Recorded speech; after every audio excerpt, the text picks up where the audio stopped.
Okay, I got it now. Yeah, thank you. Oh my God, we're a mess today. I'm kidding.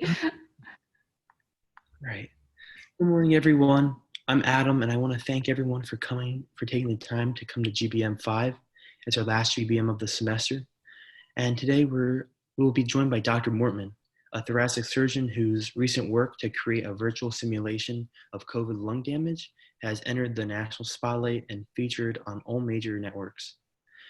Before we begin and meet Dr. Mortman, we will be going over some updates from the e-board and spotlighting an amazing new program headed by Xavier and Presley. Before we get into all that, I'll let Natalia take it from here and tell you more about today's agenda.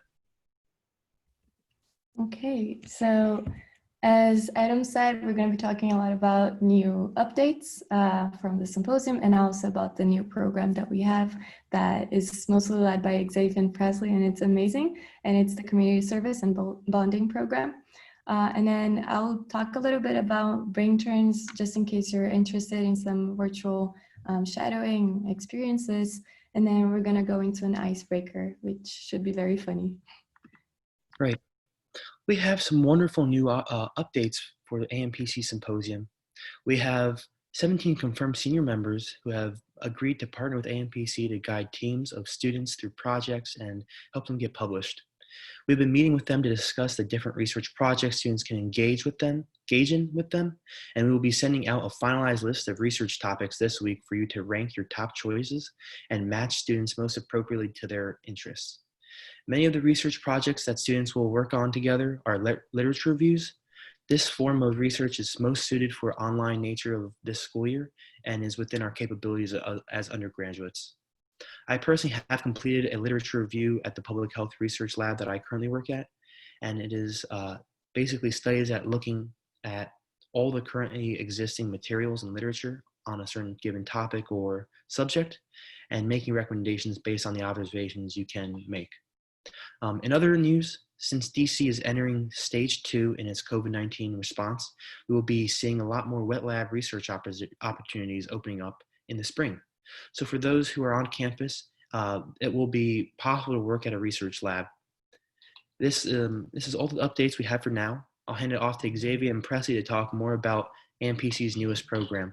And if you're not on campus, perhaps there are other opportunities around you based on the level of the stage that your city is in for COVID-19.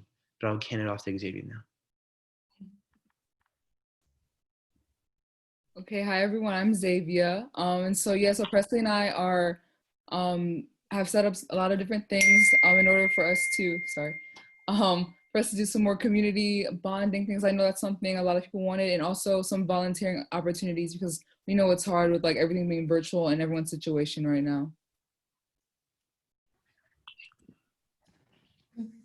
So this is more of like, well, it is the bonding, the different bonding opportunities we have. So there's going to be a link sent in the chat. It's for a Discord. So for those of you who don't know what Discord is, I'm trying to like find a good way to describe it because I can like barely describe it myself. But it's basically like a stream. I know people use it to like stream video games and stuff, but you can also like chat through it. So for me, it's kind of like a group me where you can stream things. And so in that Discord, you'll have to download it as well, just to like just to become part of the group.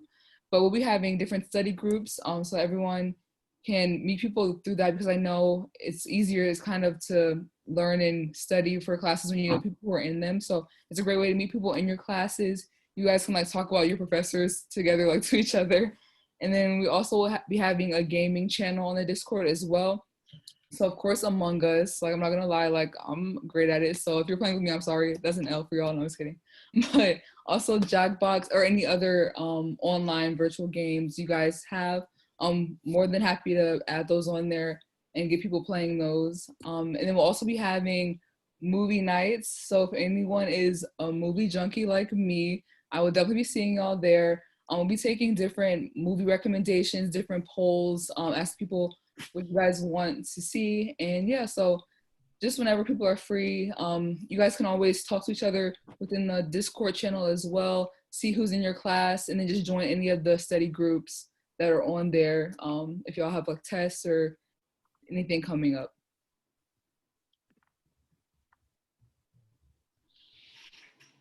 Oh, okay, sorry. So thanks, Xavier. So with the, what do you call it?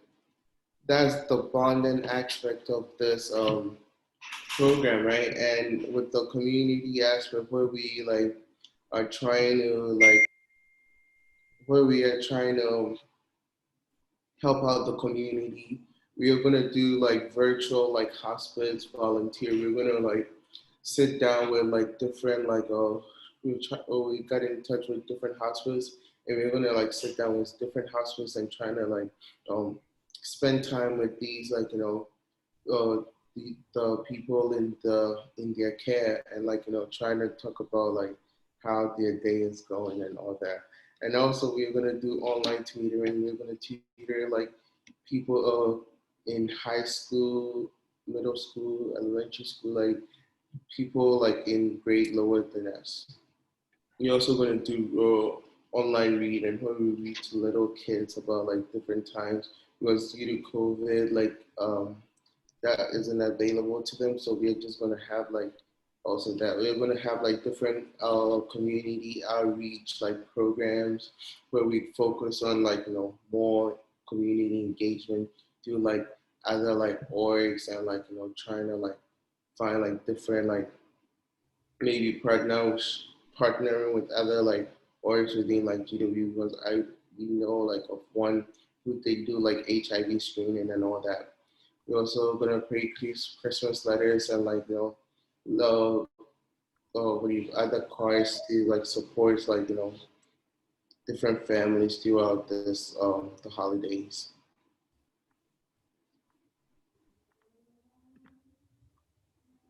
Yeah, so an exciting component of this program is like this kind of game we came up with. It's called like Battle Royale. It's similar to the game, but like in a way. But like the whole idea of it is like we are gonna, you guys are gonna be in groups of 3, and within those groups of 3, every week, one group goes against each other, and we see which groups raise the most money. And each week, the group that raised the most money like wins and like advance to the next stage. And ultimately, we're gonna like find the 2 groups who raise the most money, and they go head to head with each other. And the winner, like they're gonna get like a prize, and also like by raising all the money, we're gonna like be able to have like send it to like other like missions and like different holiday like missions and like toy drives and all that stuff. So yeah, that's gonna be like the framework for what we have to help us raise money for this year's like the holiday season and all that stuff. So we're gonna send out an email and a survey about like how to sign up and like what groups you guys want to have. So you guys should definitely like look out for an email about that. And this is like the calendar for like what we're gonna do for like this week.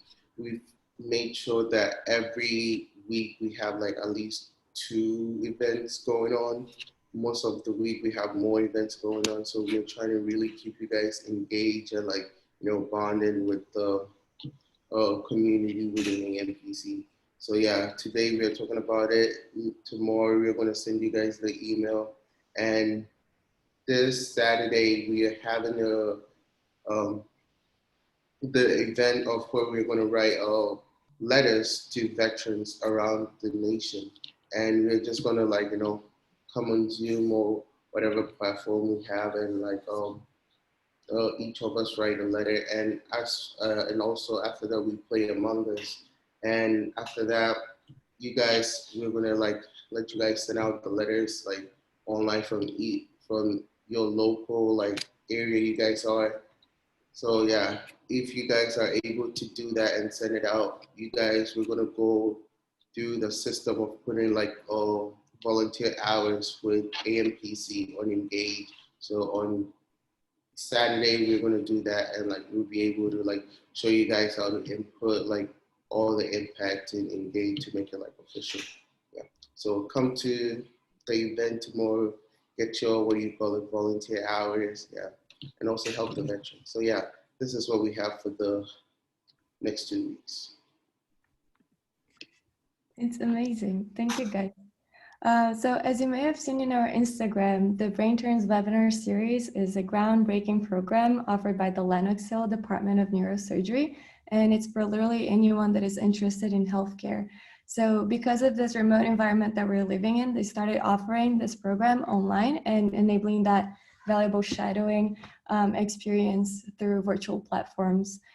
So then through the webinars that they have on relevant topics, and they also have academic seminars led by leaders from the Lenox Hill Department of Neurosurgery, and also projects focused on the ins and outs of applying to medical school, working for a neurosurgical practice, and everything related. The students can get an opportunity to learn from exceptional surgeons, from PAs, from nurse practitioners, and administrative staff to increase work experience and also enhance your CVs. So after you attend, you can receive a certificate of completion similar to this one. And that's really nice. And you can also get your hours counted if you need.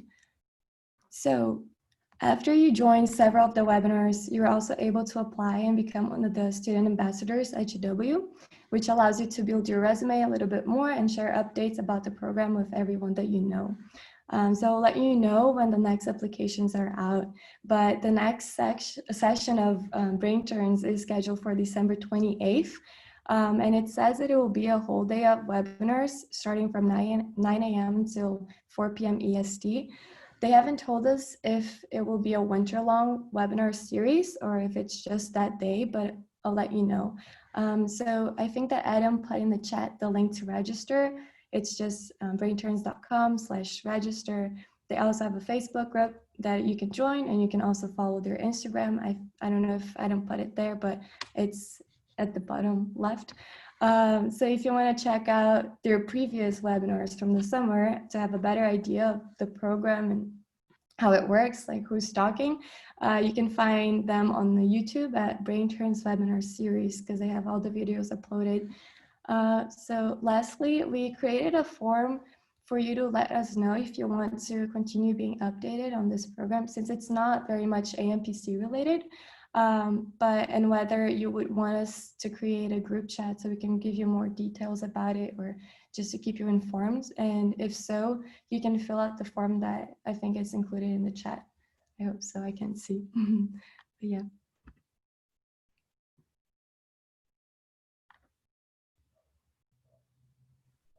Thank you so much, guys. Do you have any questions for the Mir, Natalia, or anyone on the e-board?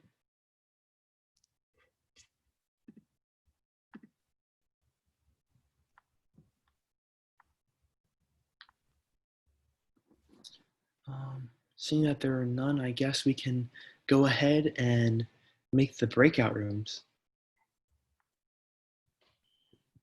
For our explain now.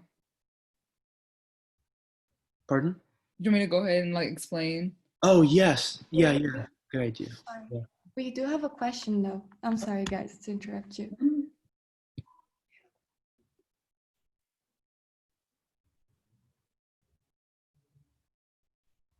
Yeah, I think that's for Presley and Z. Oh, so with the volunteer, we're gonna just send out an email for you guys to fill out, but like officially, we're gonna start on Saturday. Yeah, and that too, we're gonna give you guys a time for when that is gonna be, like what day and what time is gonna be. But we're not starting like tomorrow. We're gonna just send out an email about like how to like do like sign up and all that. So yeah.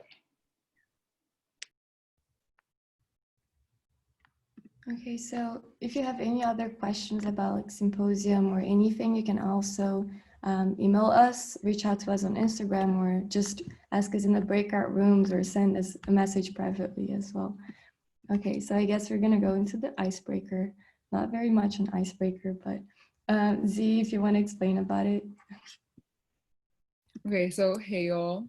So with this, I honestly like don't know the name of it. It's like some weird name, but basically you're gonna be given a situation. Each group is gonna have the same situation, and everyone in the group is gonna find. For this case, we'll do two because it's kind of like two parts. You're gonna find two items in your room that will kind of help you in this situation. So everyone in the group is gonna like bring an item or bring two items, and then within your group, you're gonna choose the best two items to use out of everyone. And then after everyone's chosen, each group has chosen those two items, we'll come back into the main room and choose the group that has the best combination for the situation that's given. The situation will be put in the chat, but I can say it now too, so you'll have a reminder. So the situation right now, since like it's like the end of the spooky season, Thanksgiving is coming up, whatever. So it's you're trapped in like a haunted corn maze, and they're like ghost turkeys chasing you. So you need to find an item that's gonna help you like get out of the maze, and also an item to help you deal with the little like ghost turkey spirits running around too. So yes, that's basically it. And it can be like as funny or as like actually practical as you want. So yeah, but you will have to explain why you chose those items too. So just be ready for that. Yep, sounds good. I will put everyone into the breakout rooms right now.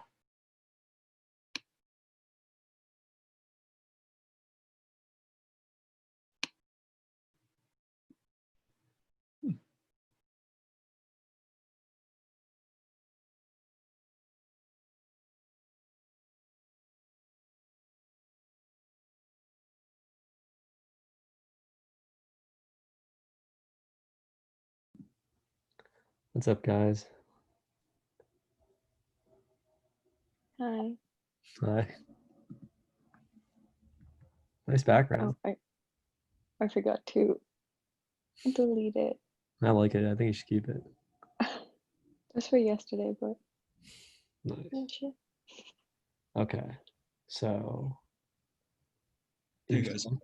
Hi. Good afternoon. Hello. You're stuck in a haunted corn maze and getting chased by a bunch of ghost turkeys. You can bring two things to help you and get out. Distract/stop the turkeys. What would you bring? All right. I don't know how to answer this question, but everyone take like 2 minutes, look for something cool in the room, and we'll come back. Cool.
All right, I lied. It wasn't 2 minutes. I have Garfield and a mini pool cue. What did you find? I got too lazy. I'm just gonna bring my phone and use the flashlight. Yeah, that's thinking smart. You know, how about everyone else?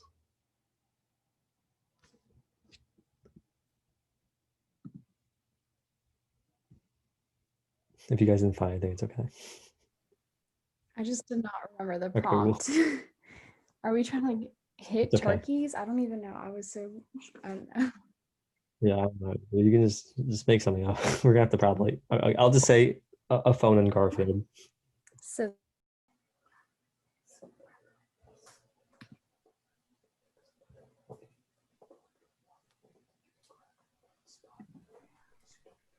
How was it, guys? Was it funny? Our groups was funny. Sorry. I personally think my group is gonna win, but like that's just, you know, maybe I'm a little biased. I don't know. I Yeah, a mean, little bit. wouldn't lie. Guys, Dr. Mormon has arrived now. He's in the meeting. Maybe we could discuss this after. Should we discuss after we meet with Dr. Mormon or in these Oh next? yeah. Yeah, Okay, I just wasn't sure what you guys think is best because I don't have enough time to discuss it now. it's okay.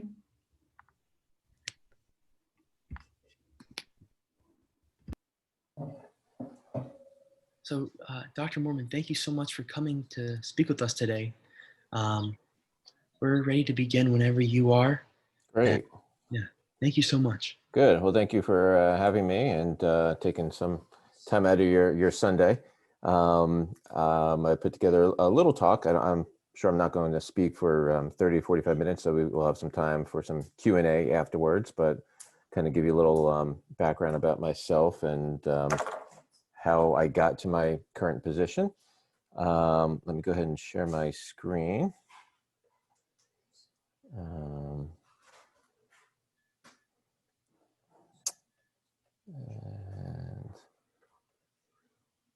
okay, can everybody see that? Yeah, okay, perfect. All right, so we'll call this thoracic surgery. How did I get here and what the heck am I doing? All right, that's the name of this talk here. So again, thanks for having me today. I think it's important, and you guys are all undergrads now, right? Various years, or yeah, okay, perfect. So I think at this early part of your medical career, you know, the question is, where's your career going to take you? I think be prepared for some curveballs and for things coming out of left field. I mean, my plan, I was one of the oddballs when I got to medical school, meaning I kind of knew at that point what I wanted to do. I knew I wanted to go into cardiothoracic surgery on day one of medical school, and kind of knew that in college. And that all started for me with some very early experiences I had in, you know, middle school and in high school, and some things that I got to do. That is not the norm. So I think most people will tell you that they really don't have any idea until maybe third year med school when you start doing your clerkships. And you spend a certain amount of time on surgery, and then you do your medicine rotation and your OBGYN rotation and pediatrics and psychology, and you start crossing off the things that you don't like. And you can do your surgery rotation and realize, you know, you hate the sight of blood. All right, well, I'm going to cross that one off. Or you do your pediatrics rotation and you realize that you hate kids or their parents. And so you're crossing that one off. And at the end of the third year, you kind of see what's left and what you haven't crossed off. And you say, oh, gee, I can see myself doing that for the next 30 years of my life. So that's oftentimes how most people decide what they want to do. Again, for me, it was a little bit different. So these paths come at you many different ways, and things are going to change. So just be prepared for that. So I think it's important to have some kind of plan. And today, your plan might be, I want to go to med school, and that might be as far as your plan takes you today, and that's okay. So I just want to reassure you all about that most people on day one of med school do not know what they want to do for the next 30, 35 years of their career, and that's fine. So have some kind of plan, that's fine, but the point is realize that plan may change, and I'll describe how that changed for me early on in my career, okay? So again, I knew when I got to medical school that I was going to be a cardiothoracic surgeon, and that was, again, because of some early things on the cardiac side of things, all right? So what was my plan? So I had a plan A. My plan A when I was young was not to be a cardiothoracic surgeon. Right, my plan A was be a starting first baseman for the New York Mets. Okay, clearly that did not happen. So part of that plan was I get to play a kid's game. I get to work for about 6 months out of the year, and I get to be paid an ungodly sum of money. right? How good does that sound? Who does not want that plan A? Yeah, exactly. A lot of the thumbs up there, right? So this was really my fallback plan. Plan B was to become a cardiothoracic surgeon, right? Clearly the opposite of a kid's game. Get to work approximately 36 hours a day, or so it seems sometimes, okay? Endure about 86 years of training, okay? So right now I'm 117 years old. And you get to pay back a lot of money from all your undergrad and medical school loans, right? Now, how attractive does that sound? That's some cool stuff, right? Okay. Let's see. If you have any questions along the way, it's okay to stop and interrupt also. We'll have some Q&A at the end, but if there's a burning question now, feel free to interrupt, okay? So plans A and B, right? So plan A kind of went by the wayside kind of early on, probably around high school when I realized that I was unable to hit a major league fastball. And if I'm being honest with you, I was not able to hit a little league fastball either, okay? So I had to fall back on plan B pretty quickly. So why thoracic surgery? So like I said, it was really things on the cardiac side, as you see here, that just really grabbed my interest early on, starting a junior high school science project, and then kind of learning more about it on my own in high school. I got an opportunity to volunteer at my local community hospital in high school. Then I went to college. I got to volunteer in my university hospital and kind of snuck my way up into the cardiothoracic ORs at the university hospital. And it really just captured my attention. And I liked the anatomy and the physiology and the pathophysiology. And it was for many of those reasons that through college and when I got to med school, I knew that's what I wanted to do. And you look like pictures like these and you see that one on the left and you're like, how can anybody make sense out of what is going on in this picture on the left over here with a gazillion tubes and wires coming out of this open chest? And that's why residency and training is as long as it is, so that by the time you're finished, you know exactly what each of these things is and what they do, and see, this is an SVC cannula, an IVC cannula, you got one in the aorta, these are things that tie you down, you got cardioplegia lines, you know what all of that means and what all of that does. This is a heart-lung machine, and you kind of learn, what that does, taking the oxygen, out of the body, oxygenating it, warming it, sending it back. And so if you ever have time, the opportunity to be in one of these open heart surgery rooms, the person you want to speak with is actually the perfusionist, and that's the person who's responsible for running the heart-lung machine, because everybody knows that person's really the smartest person in the room, okay? So this is kind of what brought me into the field to begin with. So when you talk about cardiothoracic surgery, kind of that capital C, it's really three fields individually when you look at it. So the first one is adult cardiac surgery, and the common procedures that are done there is coronary bypass surgery, what we call cabbages. You can repair or replace valves in the heart. There are blossoming fields of heart failure surgery, transplantation, use of ECMO, other circulatory support devices, aortic surgery. The second one is what we call general thoracic surgery, and that's what I do now and have been doing for the past 20 years, where essentially we work on everything in the chest except the heart. So most common thing is the lung, so pulmonary surgery, esophageal surgery, chest wall, airway, mediastinum surgery, and working on the diaphragm are some of the broad general classifications. And then third one is pediatric cardiac surgery, which is pretty much everything I just mentioned above, for the most part, just on a smaller scale. Okay. So my journey, I did my undergrad at WashU in St. Louis, where I had majored in psychology. I don't know what all of you are majoring in. I'm sure many of you might be majoring in biochem or something like that, and that's fine. I deal a lot with high school students and have for the past 15 years, and I usually tell them that it's not really necessary. You can really major in anything is kind of the message that I give them. Certainly bio is one of the more common ones, but you can be a language major, a math major, whatever it might be, as long as you're still taking the core curriculum to get into medical school. So I went to WashU, as I said. Then I went back to Jersey, where I grew up, to go to medical school at UMD-Rutgers, got a scholarship to go there. And again, like I said, I knew at that point that I wanted to go into surgery. So I matched into general surgery, actually down here in DC at the Washington Hospital Center. And after 4 years of med school, when you go into your residencies, as you probably know, there are varying lengths depending upon what type of residency it is.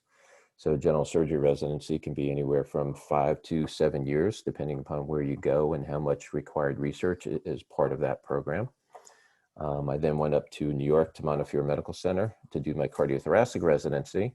And that's usually 2 or 3 years, depending upon where you go. Okay. So at that point, when I'd finished my CT residency, I was now a full-fledged CT surgeon.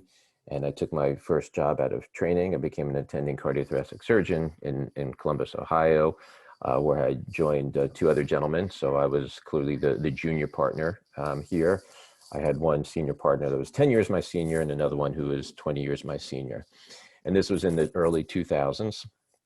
So now my first 6 months in practice, I was doing, pretty much the case volume I wanted to do and the breadth of cases that I wanted to do, doing both adult cardiac as well as general thoracic surgery. At many places on the cardiac side, you're usually working with surgical assistants, maybe physician's assistants, in the operating room. It's usually you and, the ICU nurse taking care of the patients post-operatively. And then on the general thoracic side of things, we did have general surgery residents that would cover those cases. And I really enjoyed those cases because it gave me an opportunity to teach. And that's always been a part of my career since really at the time I was a resident, when we had medical students on the service and we would teach them. And then you become a senior and a chief resident, teaching the residents behind you. And I always felt that that was important to kind of give back, kind of to pull up others behind you, teach them what you know. So I enjoyed doing that as a junior attending, working with these residents on the general thoracic side. About 6 months into that job is when some new coronary stents came out. And now all of a sudden the interventional cardiologist who had been referring patients for open heart surgery started stenting many more patients, meaning the number of open heart cases started going down. And when you're the low man on the list and you've got 2 senior partners and you kind of see them scratching their heads and everyone's kind of scrambling for cases, suddenly things were not as enjoyable as they once were. And I did this for about another year. Case volumes weren't what I expected. I just wasn't enjoying personally the cardiac side of things.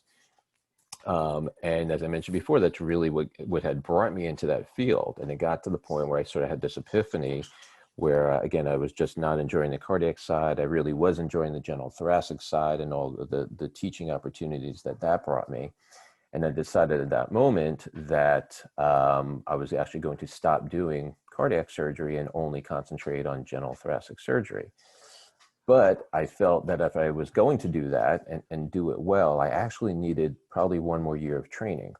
Because when I was at Montefiore Medical Center doing my cardiothoracic surgery, this was really sort of in the early days of thoracoscopic surgery. And I was kind of honest with myself at the time where we weren't really doing a lot of advanced thoracoscopy. A lot of the stuff we did then was still, or most of it was still open procedures. So I felt if I was going to do this for the rest of my career and do it well, I really had to go back and get another year of training. So after being an attending surgeon for 2 years, I actually went to Cedars-Sinai Medical Center, where I was a minimally invasive thoracic surgery fellow for a year, and I had the opportunity to work with Rob McKenna, who was really one of the pioneers in our field. And at that time, had certainly done more thoracoscopic lobectomies than probably anybody else in the world. So I had the opportunity to be his second fellow and spent a year with him in LA. And then after that, it was kind of when my career was reborn and I came back to the East Coast and became a division chief initially in Massachusetts, then down at the Cleveland Clinic in Florida, and then back here in DC. So really for the past 20 years now, that's really what my career has been focused on is general thoracic surgery with a concentration in minimally invasive thoracic surgery. So again, it's nice to have a plan, but I think you have to realize that everybody's plan changes. It is extremely uncommon, almost unheard of these days to finish your training, take your first job, and then really have that be your only job for the rest of your career. When I finished my time at Cedars-Sinai and I took my position, this was up at Bay State Medical Center in Western Massachusetts, I had joined a gentleman who had been practicing for 30 years, and that actually was his one and only job, was there at Bay State for 30 years. And that was in my 20 some odd years in my profession, I think he's the only person I know that has only had one position. So things change, life changes, and we really just kind of have to, you know, roll with that. Okay. So the advice, you know, that I would give you guys in your position to start your career is you really want to find a particular area within your field, you know, whatever that is, and you really want to try and become the subject matter expert in that. Okay, if you want a long, happy, successful career, you know, you want to be the go-to person that others, you know, come to for advice or to send their family members to. You want to kind of focus in on something. And the other thing is you should be aware of this can actually start very early in your career, not only in your residency days, but sometimes even in your med school days. So if you have certain clinical or research opportunities, like I said, that can start as early as med school, that gives you an opportunity to start thinking about, well, what is my clinical practice going to be like? If I'm going to do in a clinical research, what area do I want to focus on?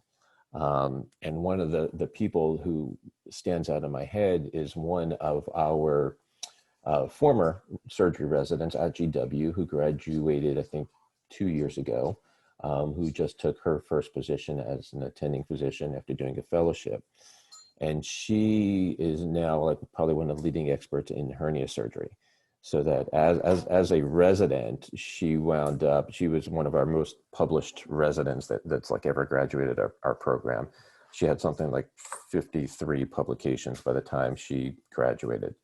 And she did an extended rotation. I think she did 2 years of research actually at the Cleveland Clinic, and then came back obviously to GW to finish up her clinical rotation. And then went on to do a fellowship at UNC, and now took a position in Nebraska, I believe. But she's just somebody, one particular person who stands out, who is probably considered one of the subject matter experts in hernia surgery, and she just became an attending. So this really all started, you know, during her residency days. So all of this can start for you, you know, now when you get into medical school. All right, just putting it out there. No pressure, no stress, but all of this can start early. I wish back then I had somebody that would have given me this advice. So this took me several years to figure out, and I'm still figuring it out. So, you know, the other thing to realize is that medicine is constantly changing, of course, and you have to change with it. So medical school will certainly give you that basis, that foundation. But when I think about what I learned in medical school and how much of that, you know, I use on a daily basis now, it's probably a pretty small fraction. You know, I use a lot more for my residency days and then my CT residency days. And then even after I finished my training, and just by way of example, has to do with robotic surgery. So, I mean, the robot wasn't out when I was in med school or a resident. So it wasn't until about 11 years ago when I had just come back to DC to take a position that I picked up robotic surgery. So nothing that I learned during any formal period of my training. And that's a little bit of a process. You know, back then we would take sort of an online class, you go watch somebody else observe it, then you have a certain number of cases proctored before you can start doing it. And, you know, you do simple cases and build up to the complex cases. It's a little bit easier now because almost every surgery program, if not every single one, has one robot, if not more. So that's just a particular example. So medical school is certainly going to give you that foundation, and you're going to learn more in residency and whatever type of field you go into. And that's really just the start. That's kind of my point is, so when you finish your formal training, become an attending, things don't stop there. Things are going to continue to evolve. And that's one of the things that I just love about the field of medicine is that it's always changing. And I kind of embrace that. And I knew that very early on when I realized that the New York Mets stopped returning my phone call. And I knew that I was not the type to, you know, to be a banker or to sit in a windowless office somewhere 9 to 5. That just wasn't me or my personality. So that's why I kind of embrace what I do. I sort of love the fact that every 2 days are different. I start every single day with a plan. For instance, tomorrow I've probably have about a 6 or 7 hour operation to do. We've got an esophagectomy on someone in his early 20s who had a caustic ingestion. So this is sort of an advanced esophagectomy where the stomach is no longer usable as a conduit. We have to do a colon interposition.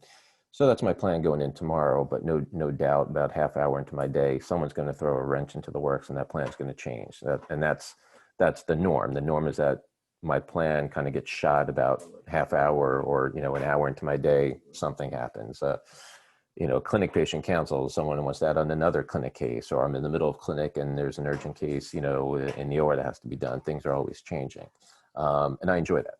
Okay, so there are plenty of days you're going to work hard. There's going to be days you're going to get out early. That's just how it is in my field anyway. Okay.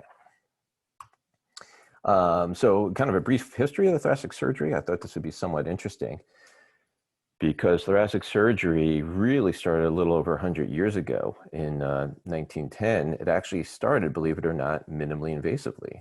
Jacobius did the first thoracoscopy. Now he used, a cystoscope. It wasn't really called a thoracoscope back then. So it was a cystoscope with a candle on one end to really look into the chest for pleural-based disease. So my field actually started minimally invasively, 110 years ago. The first dissection lobectomy, as you see, started in 1912, one-stage lobectomy 1929. Evarts Graham is credited with the first one-stage pneumonectomy in 1933, which was actually performed at my alma mater, WashU. Go Bears. Then you can see in the 30s and 40s, we started kind of doing bigger resections, chest wall resections, sleeve lobectomies, superior sulcus tumors. And it wasn't really until the early 90s that we started going back to those minimally invasive techniques. Minimally invasive surgery really began a decade before. It was really around 1980 or so with laparoscopy. And they did the first laparoscopic procedure and then gallbladders and going on from there.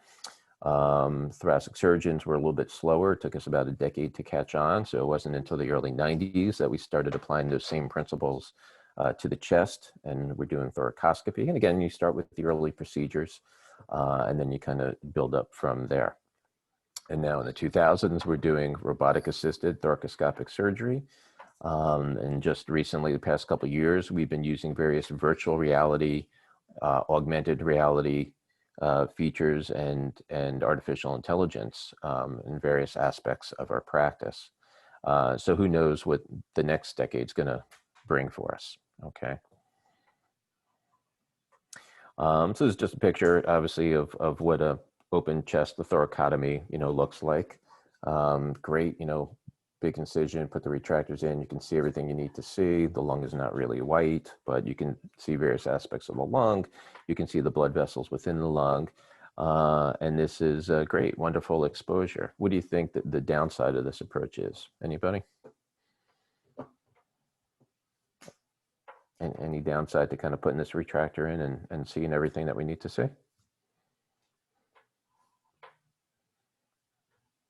Like a higher risk of infection? Higher risk of infection. Okay, so that's one.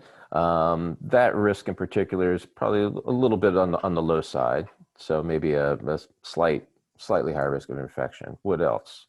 Isn't it actually like more recovery complications? And Okay. like, because there's a lot of dangers to like open heart surgery, especially after it's done with like re-tearing and everything with the wound. So when you talk about recovery, yeah. So kind of a longer recovery period. Exactly. Kind of bigger wound, spreading the ribs. What else? So certainly recovery. And part of that recovery is how comfortable do you think this approach is? So here we're cutting through some of the major muscles of the chest wall. You're putting a retractor in, you're spreading those ribs apart. How comfortable do you think that is?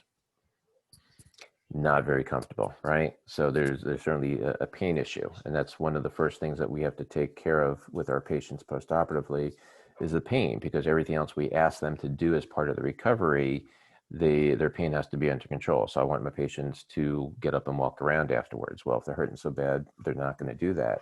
Or to use their incentive-spirometer, little plastic breathing device that we give them. Well, they're not going to be able to take deep breaths if they're hurting a lot. So those are some of the disadvantages to this approach. And this is how thoracic surgery was for, over 100 years. Okay. But this is essentially a picture of what thoracoscopy looks like. So now through a couple of smaller incisions, and we can kind of put the scope into the chest. We've got a couple instruments. We can put a stapler in. We can do pretty much the same thing on the inside that we did through that larger incision, but now we're doing it through smaller incisions. We're not dividing any of the major muscles of the chest wall, and we're certainly not spreading the ribs apart. And that's where the majority of the pain comes from, is from spreading the ribs with the retractor. So with this approach, obviously less pain, faster recovery, shorter hospital stays, and things of that nature. Here are a couple pictures of the robot. This is the Da Vinci robot from a company called Intuitive. This is the newer version that we have called the XI. This is just a picture of the surgeon sitting at the surgeon console. So there's two different hand controls. There's a whole bunch of foot controls over here, so that the surgeon sitting at the console controls all four arms of the robot, which is a few feet away from where the surgeon is sitting. One of these arms is going to hold the scope, and then you've got three other arms. Excuse me, one of them can serve to retract the lung, for instance, and then it leaves you two working hands, which kind of replicate your left and right hands, as if you were actually inside the chest. Okay, so this is not, you know, some type of robot operating independently. This is really telemanipulation, and this is the surgeon, again, sitting at the console. Okay, and through the combination of the hand and foot controls, you get to control all four of these arms. Okay. So what are some of the benefits of what I do now on a daily basis is minimally invasive surgery? Well, as we talked about, you know, less pain, decreased periop morbidity.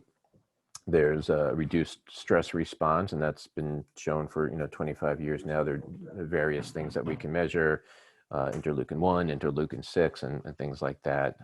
So lower levels from the stress response.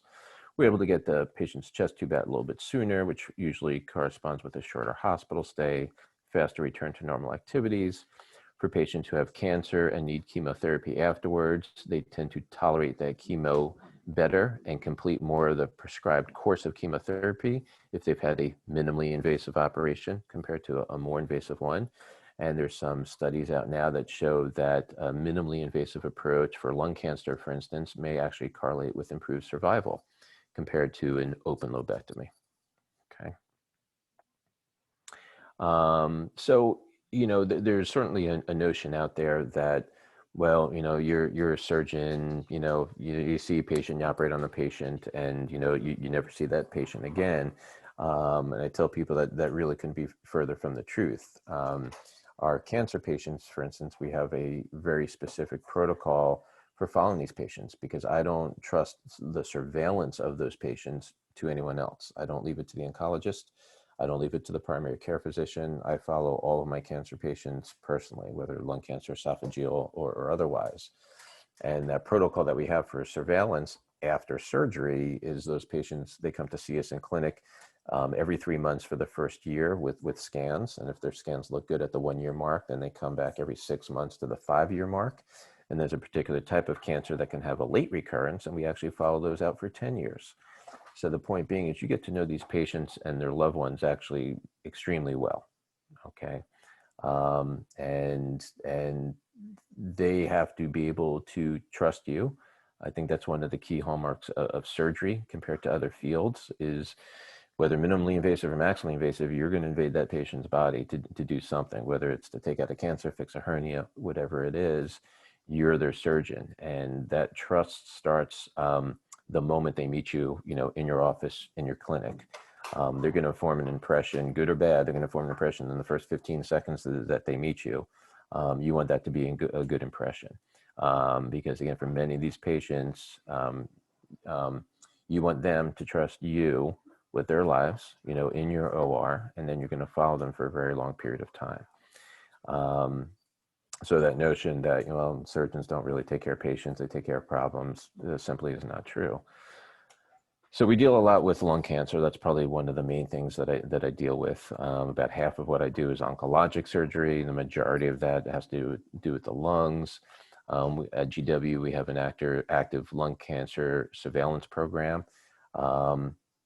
So there's a study that came out in 2011 that showed that there's a benefit to screening patients with low-dose CT scans. And this is just one of the ways that we follow our patients. One of the ways, as I mentioned before, that you have to adapt, that things change. This is nothing that was really out there, anybody was doing actively or formally, during my training and during the early part of my career. As I said, this was just published not even 10 years ago. So it's kind of just one example of needing to kind of keep up on the literature, if nothing else, and making sure you know what's going on in your respective field, whatever that is. And this was really a hallmark study within our field, so that once this was published in 2011, most major hospitals and healthcare systems started putting together these low-dose CT screening programs. And this is something, we have a very active program at GW now, which I started 6 years ago. All right, so let's get into some videos here. I'll show you a couple of cases. This is from a few years ago. So we'll start with kind of one of the maximally invasive cases. This is a transternal thymectomy. So this is a patient who had a large thymoma. Thymoma is a gland that lives just behind your sternum. Now we typically do these minimally invasively, but if they get to be very large and if they start invading certain structures, then we might actually still need to do those open. So this is just an example of what a sternotomy looks like. You can see I placed the sternal retractor here. I think that is me on the left of the screen, my chief resident on the right. This was a little bit adherent to part of the lung that we had to take out. So although I specialize in minimally invasive surgery, you still need to know how to make a big incision sometimes if the case calls for it. All right, so then we went on and we took out the rest of the thymic gland there. So this is an example. This is a more recent case from about 2 or 3 years ago. And clearly this is a minimally invasive case. You are with me in the right side of the chest. Bottom part of the screen on the right is actually the diaphragm. This yellow stuff is some pericardial fat, and you're looking at the right lung that I'm manipulating there. Right now, I'm mobilizing the inferior pulmonary ligament. Now this says, the title, this is Be Careful at the Dentist. This patient is, this was a woman about 65 years old, who was actually at her dentist having some dental procedure. When the dentist turned away and then looked back and said, gee, what happened to my dental drill bit? Where did that go? And it turns out she had aspirated the dental drill bit. Yes, not intentionally. But the dentist realized something was missing, sent her to the ER to get an X-ray, and she had aspirated it. It was initially in her airway. You see I'm feeling the lung here because initially it was in her airway. Our pulmonologist did a bronchoscopy, and it wound up going further down her airway, deep into the right lower lobe, which I'm feeling right now. So you see me feeling the right lower lobe. And we had to essentially go in and take this out before it caused some other major complication. Nobody was comfortable leaving this metal dental drill bit in there.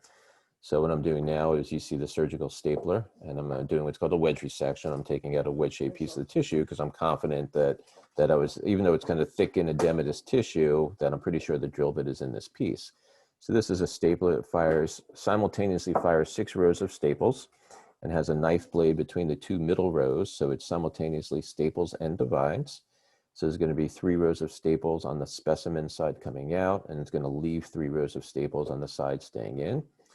So that completes the wedge resection. We take the specimen out in a Ziploc baggie, make it easier for extraction through one of the small chest wall incisions. And this is me feeling the specimen on the back table, saying, gee, it feels like there's a dental drill bit in there.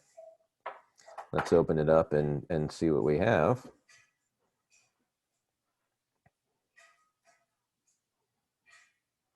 And look at that.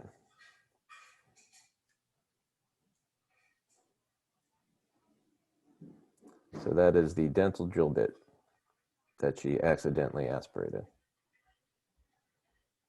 It's about 2 centimeters long. So she did fine. She went home, I think, the next day. Okay, but I'm pretty sure she changed dentists at that point. All right. All right, so here's a robotic case. And as you can see on this title, this is a lesson in please don't get shot. So this was a kid who came to us. This was about 3 or 4 years ago. And they had the trauma team had consulted me. I'm doing this robotically. You can see this is a bullet, or kind of what's left of it. The problem is this started migrating. That's not where it was initially. It was in a different part of the chest, and it started migrating. And I'm actually taking it off of the superior vena cava right here. So this is one of the major blood vessels going right into the heart over here. And the concern was that given this fragment, and you can see how it kind of flattens out when it hits the body, the concern was that this was going to migrate further and actually could have caused some very serious life-threatening bleeding problems, because I was literally sitting on the main vein going into the heart. So this was a robotic case, and again, this is me controlling the different instruments and taking it out. Okay, so don't get shot. Listen, this was a case from about 2 weeks ago. This is a diaphragmatic plication. This is another robotic case.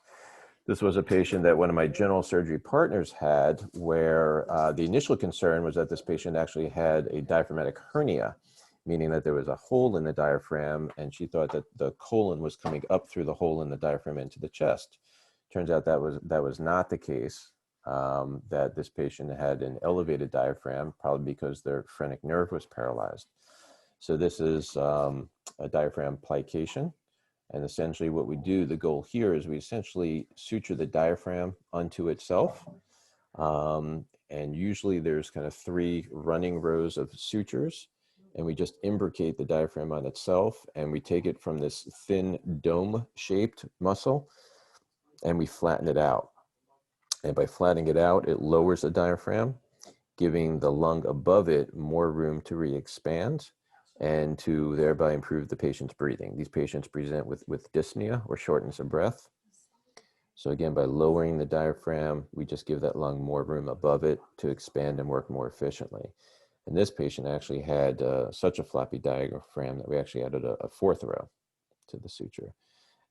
This is actually a relatively new suture that just came on the market a couple of years ago, called Stratifix. And it's a barbed suture, so that when you pull it through, it can't come back out the other way. So it is very ideal. This is actually my first time using it robotically, was in this case. So when we talk about medicine changing and you have to change with it, I mean, many of us kind of partner with people in industry so that we're familiar with some of these new products that come out.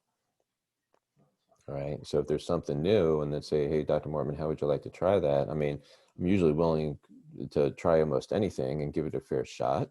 I think yet we all have to be honest with ourselves about whether this is going to be something that helps me or my patient, my practice. If it is, great. And if it does something better, at the same cost, or something equivalent for a cheaper cost, it's probably something I'm going to incorporate into my practice. But if I find that, hey, this really has no value for me, then I'm not. Okay, so this is more or less what it looks like at the end. And then here's the difference in the preoperative X-ray. This is on the left side. Here's the diaphragm way up here with some colon underneath it. And you can see afterwards, we were able to lower that diaphragm way down here. It's actually lower than the one on the right now. So we're able to this several centimeters, and again, able to get that lung to re-expand a little bit more. Just saw this patient back in clinic last week who's saying, how much better he's breathing now. So this is just a couple of examples I wanted to show, in terms of some videos of some maybe not very common cases that we'll see. I think anybody can kind of show you the thoracoscopic lobectomy, which we do pretty commonly, and those are fun cases. But here's a robotic diaphragm case. Like I said, esophageal surgery, the dental drill bit, which started as an airway case and then became a pulmonary case. So there's a pretty nice mix, I think, in terms of cases that I get to do now. And like I said, I really enjoy that. So that was really in terms of the presentation that I had, and really happy to answer any questions at this point.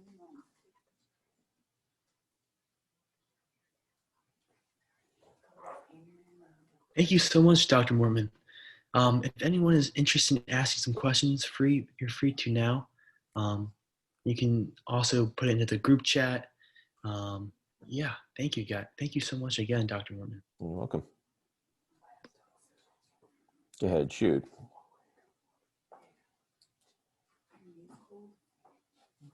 No questions? Yeah, I'll ask a question. So, hey, Dr. Mormon, this is Charles. Yeah, hey, Charles. And so, I recall just for like the group's benefit, you were giving some like example procedures that you've done with the videos and whatnot. Mm-hmm. And so I would ask just if you could like go into detail, because I believe one of the times that I was shadowing you, you and the other physician basically were scrubbing the thoracic cavity because I believe the patient's lung had collapsed. Mm-hmm. And I Sure. think Yep. you guys were basically trying to get the lung basically to stick to the cavity again. So could you Right. just explain like what would make you guys decide to go that route, and just how often you guys might decide to actually do something like that? Yeah, so that procedure that you're talking about, that's called a pleurodesis. And that's done in that situation is usually done for a recurrent spontaneous pneumothorax. Pneumothorax obviously is when someone's lung collapses. That tends to happen. A textbook patient would be tall, young, thin male. If you read the books, that's kind of the classic description. Majority of those patients. Why that is, I don't know. I didn't make it up, right? And when they present, some may have a very small pneumothorax. Some can have a complete pneumothorax where the lung is completely down. And usually when it happens the first time, those patients will need a chest tube, and they'll probably just need it for a day or typically two. The lung is pretty good at kind of healing itself. It won't regenerate, but at least it'll form some scar on the surface of the lung so it stops leaking air. We can take the chest tube out. Now, when patients present with a second pneumothorax, obviously we call that a recurrent pneumothorax, then if all you were to do to put a chest tube in, the risk of it happening a third time starts going up. So classic teaching is then when it happens a second time, and first time for certain patients, so high risk people like airline pilots, for instance, or people who might be about to travel to a third world country and don't have easy access to medical care, then some of those will operate the first time. And we'll do this procedure, as Charles mentioned, called a thoracoscopic pleurodesis, where we make a couple of small incisions, put our scope in like you see there. And usually what happens is this is caused by a very small cyst that's usually at the very top part of the lung. You saw me use the stapler on that one case. So we would do the same thing. We would do kind of a wedge resection at the apical part of the lung, take out that cyst or that bleb, and then do a mechanical pleurodesis, which, as Charles mentioned, is really just kind of abrading the inside lining of the chest called the pleura. And that creates a lot of inflammation so that the lung will actually stick to the inside of the rib cage, a lot of scar tissue there. That sticking process takes about 48 hours typically to take place.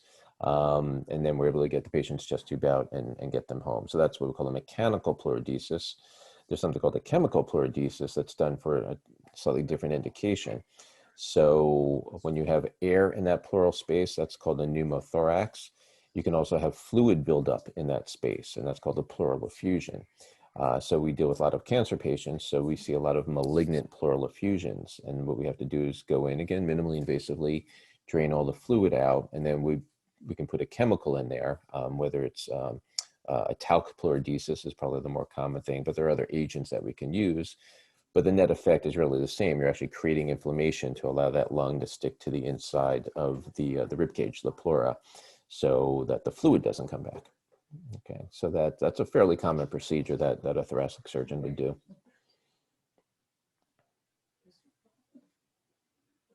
Great. What other questions? Yeah, Adam. Yeah. I have a question. Mhm. So I was wondering, so I remember with the first case that you showed where you had to actually take off an entire piece of the lung for removing the drip. Right. Is there are there less invasive ways like in development so that they can go through the trachea so that it can be taken out? Well, inside? so those procedures are actually here today. So there's kind of standard bronchoscopy, which has been around for decades, where you can put there's rigid bronchoscopy, which is obviously a long rigid scope that patients need to be under general anesthesia for, that we can put through their mouth and look in the airway for different reasons. There's flexible bronchoscopy, which is done much more commonly, where you can take a small scope that's got a light on the end of it and go through a patient's mouth or nose down into their airway. And that was what was attempted here, unsuccessfully in that case. But there are newer bronchoscopic modalities now. There's electromagnetic navigation bronchoscopy, which has been out for several years, in a system that we have at GW that allows the bronchoscopist to get a little further out into the periphery of the lung. You know, the airway is kind of like the branches of a tree. So, you know, the further you go out, the more and more they divide, smaller and smaller they get. So that's been out for several years. There's actually a newer system that's been out for about 1 year that hopefully we'll be getting soon, which is actually a robotic bronchoscopy system. So, and that allows the user to get kind of even further out into the airways, almost all the way out to the periphery of the airway, almost out to the chest wall, while still having direct vision on the inside. So this is a very promising technique with a couple of different applications. So that's something hopefully that we'll have at GW in the next several months or year. Yeah. So, so to follow up with that question, so the reason why that those kind of like bronchoscopies weren't able to be done was because it was just so out in the periphery of the lung that it couldn't be done with the For that particular patient, yeah. So for that particular patient, it actually was attempted. They actually did try and retrieve it bronchoscopically. Either they weren't able, I think they weren't able to see it adequately at that point. By the time they had gotten to the procedure, it had already started drifting more distal into the airway, making it harder for them. So they weren't able to adequately visualize it at the time of bronchoscopy. But that was tried first. Obviously, that is less invasive than what I had done. Thank you. Yep. I do have a question. I was wondering what you think the future of thoracic surgery looks like. So I know that you said it will increasingly become more minimally invasive, but I mean, do you think any other changes would happen? Yeah, the future of thoracic surgery. Great question. I think, you know, thoracic surgeons, any practicing thoracic surgeon, again, does a lot of oncologic surgery. And in my case, it's probably about half of what I do.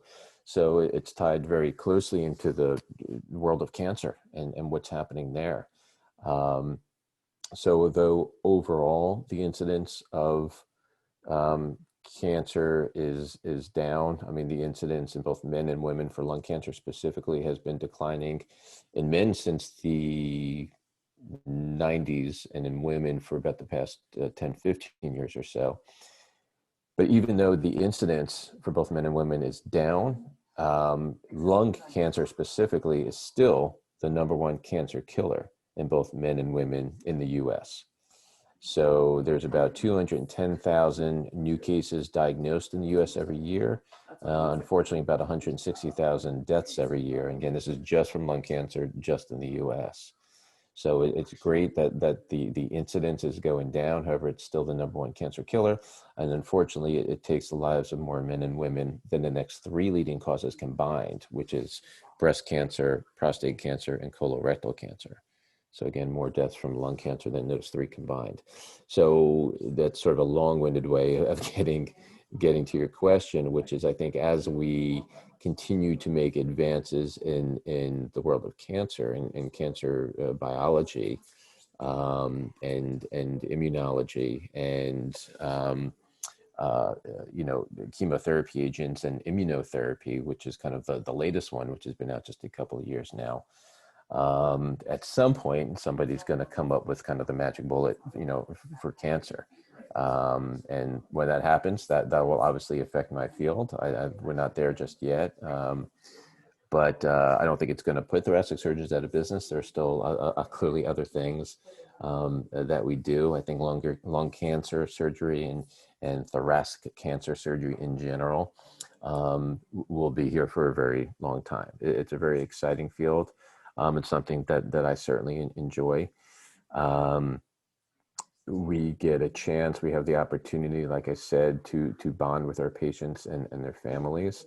It's for me personally, it's something that was very different from my early days when I was doing cardiac surgery as well.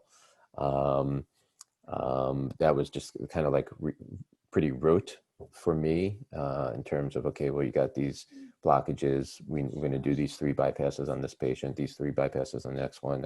Okay, I got to fix a valve, you know, a couple more bypass surgeries. For me, this gave me a little more of a chance to put some kind of thought into my patients, really individualized care for my patients, get to know them and their families well and for the long term also. So I think, again, my advice to you is pick a field that you find very exciting, interesting, captures your attention for whatever reason, but you really have to love it because you're going to be doing it for a few decades when you're done. So you want to love it if you're going to be doing it for the next, 30 some odd years of your life. So I love my field. I love what I do. I would encourage you all to go into it. It's a lot of fun. A lot of fun. Yeah. Yes. Hi, Dr. Mortman. Thank you Hi. so much for coming today. I have a question. It's more related to yourself and if there were any challenges, probably because it's such a hard path, but what challenges did you face throughout your career and how do you think you overcame them, or do you have any advices for us? Yeah, in terms of, challenges and how to overcome them. Like I said, there are the daily challenges, certainly. There's the daily ones, and then there's kind of like, the bigger career ones. And probably for me, the first, big challenge for me was having to face the fact, as I mentioned before, that suddenly my career was going to shift. That the thing that kind of brought me into that field of cardiac thoracic surgery was I was not finding as enjoyable as I really wanted to or had expected it to. And obviously it took me a little while to kind of come to grips with that and to, stop doing the hard side and only do thoracic. I would do it all over again. I would do the exact same thing all over again if, presented with the same thing. But clearly that's not an easy thing to swallow, to kind of, sit there and look in the mirror one day and kind of admit to yourself that, hey, my career is now going to take, a left turn over here. And that was kind of that second slide that I started with was, I think it's great to have a plan. And like I said, right now, your plan is just want to get into med school and that's okay. And you kind of take it from there and your plan will develop and evolve from there. And then as you go throughout your career, kind of deciding what type of residency you want to do or fellowship after that. But realize things change. Other challenges that I faced was did have to kind of move around a bit between doing different parts of my training in different parts of the country, and then having finished my fellowship on the West Coast, wanting to come back to the East Coast. That was an easy move for me, going back to Massachusetts, and then I took a position down in Florida because at the time I thought that was a great opportunity for me and a better position. Not that I wasn't enjoying things in Massachusetts. Turns out that grass is not always greener on the other side of the fence, and that was really not the best position for me. And I did that for about 2 years and then came back up to DC here. So, those are kind of the big challenges. But like I said, there are daily challenges also. The day always starts with a plan, and you got to realize that most days that plan is going to change very, very early on. Yeah. Thank you. Sure. Hi, Dr. Mortman. Hi. Hear me? Oh, okay. Yeah. Hi, my name is Chaitrawali.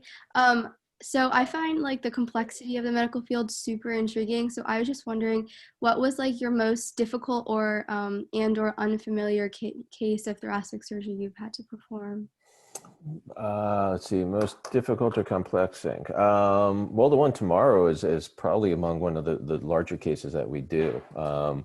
An esophagectomy is, even if you're doing it minimally invasively, is still a very involved and invasive case. Taking out someone's esophagus. Again, patient tomorrow, this had a suicide attempt essentially with a caustic ingestion a few months ago. Has been in the hospital since then. It's actually been here long enough that the swelling has gone down, and we're going to take out the esophagus, which is completely scarred down at this point, so that hopefully at some point this person is able to eat by mouth again, which he has not been able to do for several months. So this is actually a 2 or 3 compartment case. We're starting in the abdomen, involves an incision in the abdomen as well as the left neck. I might need to go into his right chest depending upon the amount of swelling, and it involves 3 surgical teams. It involves me as the thoracic surgeon. It involves a general surgeon to help with some of the abdominal dissection, and the colorectal surgery team, because we actually need to harvest part of the colon and use that as an interposition graft. So that'll be one of the more involved cases that we deal with regularly. Sometimes we actually have to take out part of the airway. So if we're doing a tracheal resection for different things, that's a pretty involved case when you have to actually take out part of someone's airway, or if we're doing a pneumonectomy, when you have to take out an entire lung, typically for cancer. That's a pretty involved case also.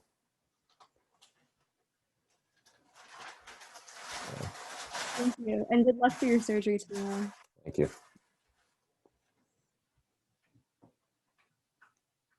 Great. Any other questions?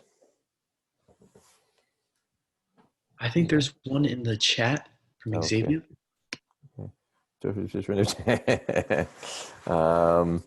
Yeah, I'd have to think about that one, because they do need the help, don't they?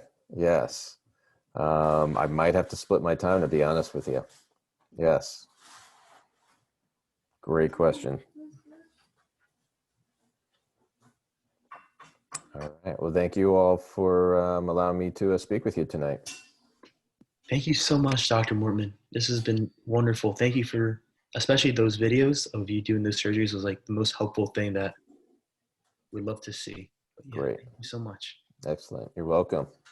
All right. Take care. Good luck, everybody. Have a good one. All right. You too. Bye-bye. Hey, everyone. Thank you so much for coming today to our meeting. I know that we said that we were going to have the discussion answers. If you guys want to stick around, we could do that. What do you think, Natalia? I'm fine with anything. I think that everyone else should decide maybe. Yeah. That there's lunch going on, so I don't know, but I'm fine with it.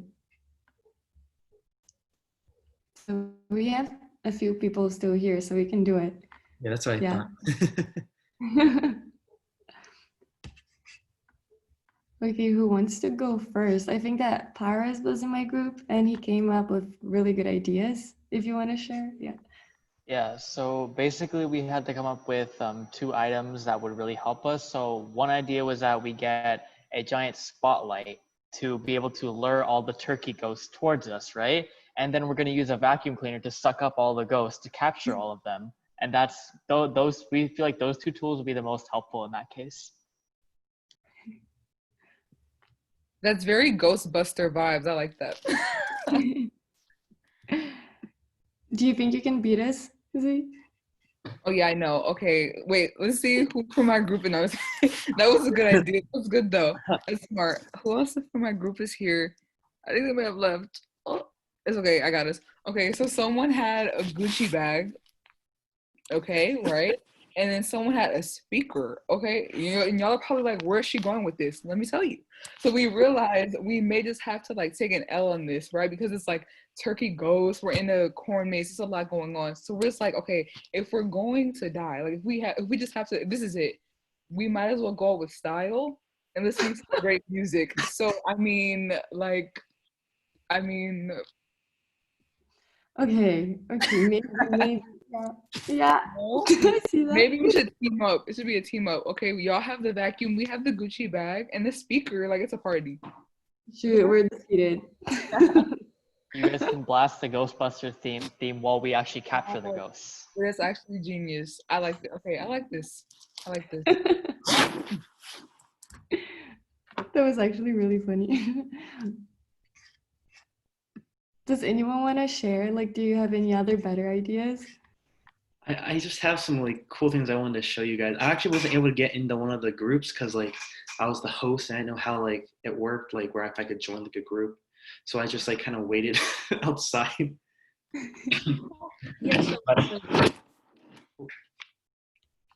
I got these 2 like, so when I was in Tanzania over the summer, I got these 2 like what's it called, like traditional like I guess what do they call them? Like, yeah, so I just got these things from Tanzania and I was like, you know what? This is like perfect for one of these. That is good. You should have, oh dang. This is I'll just this is a little different, but like this is from they call them Maasai people, from the Maasai steppes in Tanzania. Basically, they live like a not hunter gatherer, like a herding lifestyle, where like they have like person just decided not to, like they don't indulge in like the desires of like that. Yeah, that's what they said. Like they don't like want to like have personal belonging in a way. So they have like a more community aspect, and they just like they have like these two things that they carry around like as like kind of like symbols of like their culture. And in their culture, like where they originally are, like in Tanzania, they carry these around to like protect their herds from lions. And they say if you kill a lion with these weapons, you're ready to get married. Yeah. Wow. Yeah. Oh my gosh. I wish we had like time where you could like tell us about like your trip to like your experience in Tanzania. And all the pictures. I was so jealous. I was like, oh my gosh. I was like, good for Adam. Look at him out here. You know what? It was winter in Tanzania, so it was like 70 degrees the whole summer. Oh my god. I wish. Really. Well, guys, Yeah, thank you so much for staying, I guess. And since you guys are still here, I can share like some news with you all.